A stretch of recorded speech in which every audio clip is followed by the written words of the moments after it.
اور لوط کا قصہ یاد کرو جب ان کو ہم نے حکمت و نبوت اور علم بخشا اور اس بستی سے جہاں کے لوگ گندے کام کیا کرتے تھے بچا نکالا. بے شک وہ برے اور بد کردار لوگ تھے اور انہیں اپنی رحمت میں داخل کیا. کچھ شک نہیں کہ وہ نیک کرداروں میں تھے.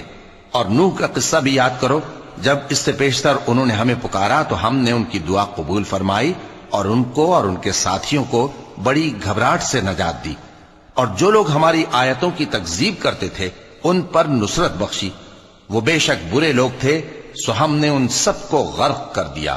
اور داؤد اور سلیمان کا حال بھی سن لو کہ جب وہ ایک کھیتی کا مقدمہ فیصل کرنے لگے جس میں کچھ لوگوں کی بکریاں رات کو چر گئیں اور اسے روند گئی تھیں اور ہم ان کے فیصلے کے گواہ تھے تو ہم نے فیصلہ کرنے کا طریق سلیمان کو سمجھا دیا. اور ہم نے دونوں کو حکمت و نبوت اور علم بخشا تھا.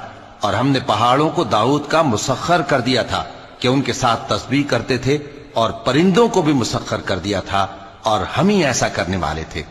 اور ہم نے تمہارے لیے ان کو ایک طرح کا لباس بنانا بھی سکھا دیا تاکہ تم کو لڑائی کے ضرر سے بچائے. پس تم کو شکر گزار ہونا چاہیے. اور ہم نے تیز ہوا سلیمان کے تابع فرمان کر دی تھی جو ان کے حکم سے اس ملک میں چلتی تھی جس میں ہم نے برکت دی تھی یعنی شام کی طرف. اور ہم ہر چیز سے خبردار ہیں.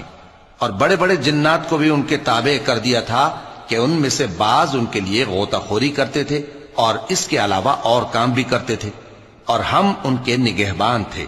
اور ایوب کو یاد کرو جب انہوں نے اپنے پروردگار سے دعا کی کہ مجھے تکلیف پہنچی ہے اور تو سب سے بڑھ کر رحم کرنے والا ہے تو ہم نے ان کی دعا قبول کر لی اور جو ان کو تکلیف تھی وہ دور کر دی.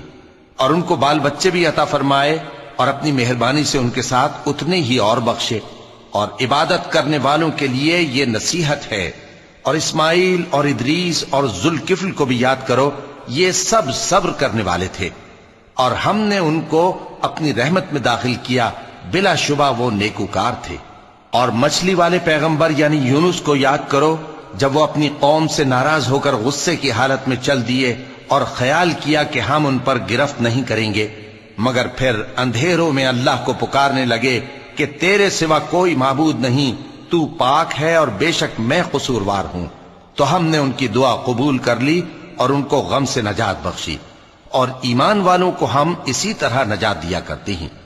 اور زکریا کو یاد کرو جب انہوں نے اپنے پروردگار کو پکارا کہ پروردگار مجھے اکیلا نہ چھوڑ اور تو سب سے بہتر وارث ہے, تو ہم نے ان کی پکار سن لی اور ان کو یحییٰ بخشے اور ان کی بیوی کو اولاد کے قابل بنا دیا. یہ لوگ لپک لپک کر نیکیاں کرتے اور ہمیں امید اور خوف سے پکارتے اور ہمارے آگے عاجزی کیا کرتے تھے. اور ان خاتون یعنی مریم کو بھی یاد کرو جنہوں نے اپنی عفت کو محفوظ رکھا تو ہم نے ان میں اپنی روح پھونک دی اور ان کو اور ان کے بیٹے کو اہل عالم کے لیے نشانی بنا دیا. لوگو یہ تمہاری جماعت ایک ہی جماعت ہے اور میں تمہارا پروردگار ہوں تو میری ہی عبادت کیا کرو.